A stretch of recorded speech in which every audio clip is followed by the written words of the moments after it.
Hello everybody, I'm here in the shop and have a really short video I want to share with you on a repair of another reel-to-reel tape recorder. I found two of these similar models on eBay and basically have made one working model out of both. Normally I am very stubborn and just insist on getting broken devices to work no matter what it takes. And But in this case, probably one of the first times I've ever actually sacrificed one model for another and made one working model out of the two. So I thought I'd just do a really short clip here to let you see um, what project I was working on the last couple of days. I wanted to chronicle a repair of a reel-to-reel tape deck, and I have here the electrical components on a chassis of a rim drive. You can see why we call it rim drive, because the tire here drives the rim of the spindle, and here's the motor. Anyway, I have two of these similar tape players. One is called an Electra, and I think I did a video on that. And one is called a Pencrest. If I'm not mistaken, it was from J.C. Penney's. Pencrest. Maybe somebody can correct me on that. But in any case, I had this Electra, and the tires here were in pretty bad shape. There were some motor issues. The motor wasn't very strong. I don't remember exactly what was going on. In any case, this didn't play very well. I wasn't particularly impressed with it, and the case was not in very good shape. As you can see, it had some stains here that some kids had written on and then tried to remove. Other than that, the case was in pretty good shape, but it definitely wasn't a showpiece. So I stumbled on another one that I knew was identical in terms of the chassis, and I paid very little for it. I don't remember what I paid for it, maybe $10.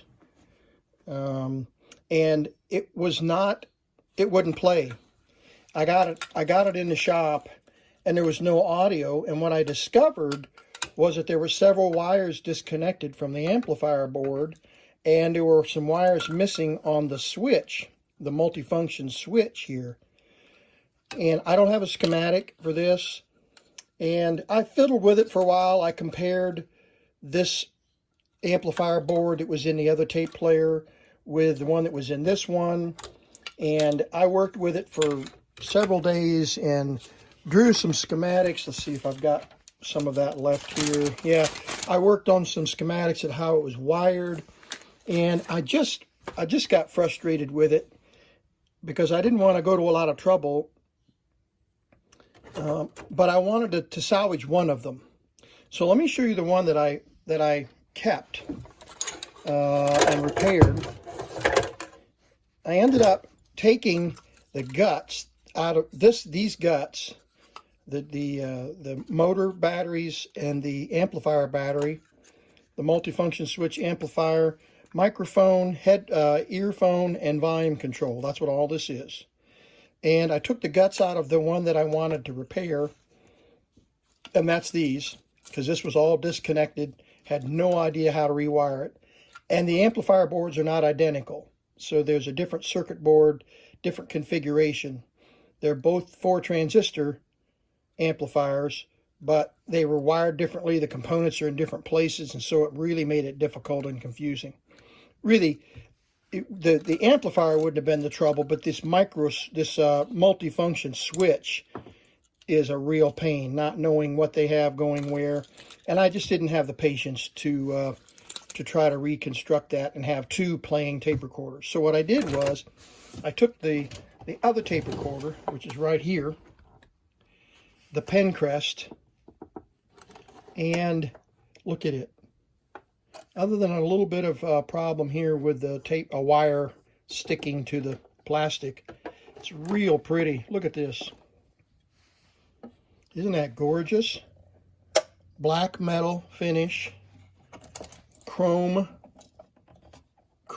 spindles, and just a real pretty little tape deck.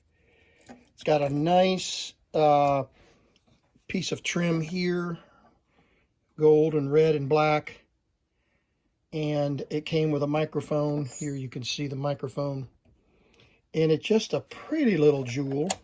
It even had a strap. So I took the bad amplifier out of this tape deck and took the good amplifier out of this tape deck and all the electronics and just transplanted them all into this unit. The transport system is much smoother and quieter. This one here was real noisy and grindy sounding. Just not at all impressed. So here's what I ended up with on the Pencrest 4 transistor, and let's see. I should have something here recorded. I might have erased this tape. We'll see. You can see how quiet it is. Okay, there we go.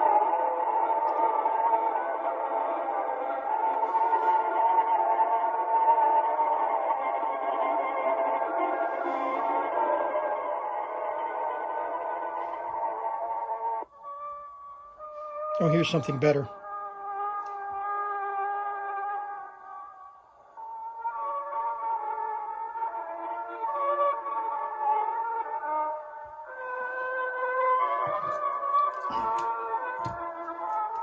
And I'll even do a recording right here. We'll just jump right in on top of that music.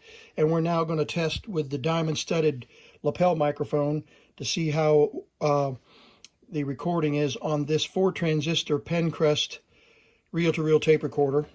All right, rewind.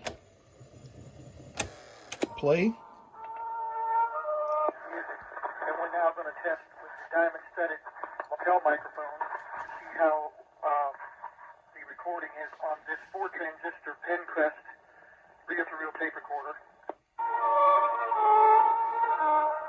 Okay, so anyway, yeah, remember 1960, okay, 1964, whatever. So obviously not up to today's standards in audio quality, but they just don't make them like this anymore. You can't find pretty stuff like this made today. It's just pretty, and that's all I have to say about that. But I thought you'd get a big kick out of the Pencrest, and that looks like the JCPenney's logo. If I'm not mistaken, I believe that's correct. And I don't even know, oh, wait a minute. Let me show you something. I'll be right, yeah, here we go. This came with this box, which is in terrible condition. In really bad condition, but it's cool that I have it to reference the tape recorder. And here's how we know it was from JCPenney's.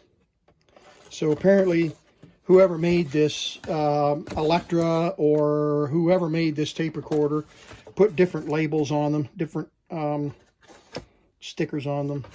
So anyway, oh, I salvaged the head cover from this unit. Had just the black head cover, and I robbed the real pretty one off of that other tape recorder. So I've combined the best of that other junk recorder with this one. I mean, you know, look, how compared to the nice pretty chrome spindles, can't beat it. But I thought you'd get a kick out of that. We made one nice tape recorder out of 2, and it's a real proud addition to the collection.